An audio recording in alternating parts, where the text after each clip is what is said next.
You know Kirby, right? That little pink puffball? Of course you do. But the story behind him is something else entirely.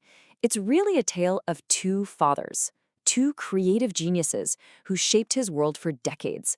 And it's a story about a legacy that, honestly, almost didn't make it. So that brings us to the big question, doesn't it? How does a legendary series like this even survive after its creator walks away? I mean, what happens next? Does it just fade out? Or can someone else actually pick up that torch and run with it?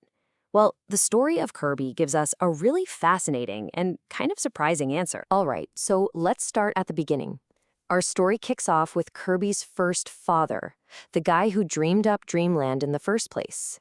The one and only, the legendary Masahiro Sakurai. Okay, so when Sakurai was at Hell Laboratory, he wasn't just making Kirby games. No, the man was an absolute creative force of nature.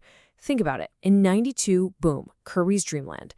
Then, by '99, he'd launched the entire Super Smash Bros. Franchise. And if that wasn't enough, in 2003, he directs the cult classic Kirby Air Ride. We're not just talking about a big impact here. This was foundational stuff. And here's the part that just blows my mind. The most incredible piece of this whole origin story?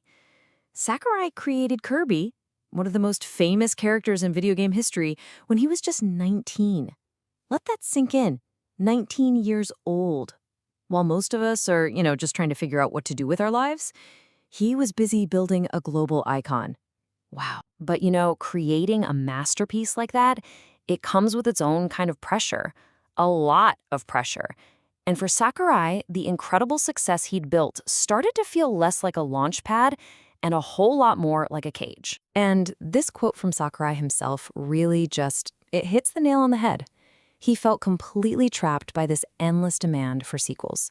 It wasn't even his bosses pushing him. It was this feeling that the whole industry just expected the next one and the next one. It was blocking him from being truly creative. And that restlessness, that need to make something new, is what finally pushed him to leave Hale back in 2003. And look, this burden wasn't just creative. It was physical. I mean, intensely physical. All those years of super detailed work, playtesting his own crazy demanding games, it all took a serious toll on his body. By 2013, he was diagnosed with calcific tendinitis in his arm. We're talking about a really painful condition that could have ended his ability to do the very thing he was famous for. So, with Sakurai gone, the main Kirby series just stalled. It fell into this weird limbo. For years, the whole franchise was basically adrift, and it desperately needed a new guardian. And that's when Hale turned to Shinya Kumazaki, a director who wouldn't just revive Kirby, but would end up completely redefining his entire world. And when I say the situation was dire, I mean dire. Hale Laboratory had tried for years to get a new mainline Kirby game off the ground. They had three separate concepts that they started, and every single one of them got shelved. The whole thing was just dead in the water. That's when they put Shinya Kumazaki in charge, and what he did was kind of genius. He took pieces from all three of those failed projects, wove them together, and created 2011's Kirby's Return to Dreamland. That was the game that brought the series roaring back to life. And yeah, that massive success pretty much cemented his role at HAL. He joined back in 2002, and after that, he just kept rising through the ranks until he became the general director. That makes him the official steward of the entire Kirby franchise. He's basically the new guardian of Dreamland. But here's the thing, Kumazaki wasn't just a caretaker. He brought a totally different philosophy to Kirby. If you think of Sakurai as this restless innovator, always chasing the next brand new idea, then Kumazaki was more like a master archivist. He was all about building down, digging deeper into the lore of the world that was already there. And you could feel his impact right away.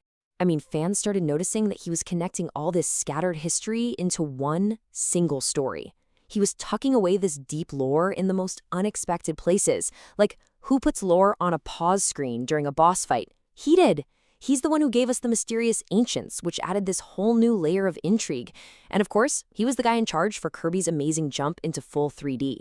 He even boiled his whole vision down to 3 core things: devices, maps, and tough boss battles. And if you want a perfect, kind of quirky example of his personal touch, look no further than the final boss in Kirby Planet Robobot. He needed a very specific sound effect, right? So what does he do? He just records his own pet cat, Tom, and samples his meow. I just love that. It's such a weird, wonderful little detail about the guy who's now in charge of the whole shebang. So, okay, we have the creator who left, and we have the director who stayed. But the single most powerful symbol of this whole handover, this passing of the torch, it's not a game mechanic. It's not a piece of lore. It's a voice. Check this out. For years, Kirby's big rival, King Dedede, was actually voiced by Masahiro Sakurai himself. It was like his personal signature on the series. But then, starting with Kirby's return to Dreamland, the game that saved the franchise, a new actor took over the role. And that new actor? Shinya Kumazaki, the new guardian of the series, literally took on the voice of its king. I mean, you can't get a more direct, symbolic passing of the torch than that. And that brings us all the way back to that big question from the beginning. What really is a creator's legacy? Is it about building a perfect world and then just leaving it alone? Or is it about creating something so special, so beloved, that it inspires other people to pick it up and keep on building? The story of Kirby, of these two fathers, kind of suggests the answer isn't one or the other, it's both. And that amazing combination is what has created one of the most powerful and enduring legacies in the history of games.